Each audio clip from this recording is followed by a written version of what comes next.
Made Coca Cola. जर का तुम्ही तुमच्या मुलांसाठी समरमध्ये हेल्दी ड्रिंकचा ऑप्शन शोधताय तर त्यांना नाचणीचं आंबील हे नक्की करून द्या.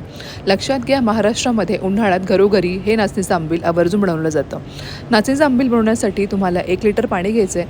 ते जसं उकळी मारेल तर त्याच्यामध्ये नाचणीचं पीठ ॲड करत राहायचं आहे. लम्स होऊ द्यायचं नाही आणि गुळत राहायचं. थंड झाल्यावर त्याच्यामध्ये वरून दही ॲड करा. लक्षात घ्या, उन्हाळ्याची सुरुवात होताच नाचणीचं आंबील मुलांच्या आहारात आवर्जून इन्क्लूड करा, ज्याने हीट रॅशेस आणि घामोळ्या हे होणार नाहीत. नंतर वरून तुम्ही जिरं आणि लसूण हे चेसून ॲड करा, जेणे चव आणखीन एनहान्स होते. लक्षात घ्या, नाचणीचं आंबील हे नॅचरली प्रोबायोटिक असल्यामुळे शरीराला प्लांट बेस्ड कॅल्शियम, लोह आणि डायटरी फायबर हे मिळतं. नाचणीच्या आंबीलमुळे तुमची पचनक्रिया सुधारते, शरीराला ऊर्जा मिळते आणि थंडावा मिळतो. आंबील हे पूर्ण थंड झाल्यानंतरच तुम्ही फ्रीजमध्ये 2 ते 3 दिवसासाठी स्टोर करू शकता. आणि प्रत्येक वेळी सर्व करताना नाचणीचं आंबील पहिल्यांदा रूम टेम्परेचरला घेऊन छानपैकी हलवून मगच मुलांना सर्व करा. तर हे कूल, टँगी आणि ट्रेडिशनल नाचणीचं आंबील तुमच्या मुलांच्या आहारात आजच समावेश करा. धन्यवाद.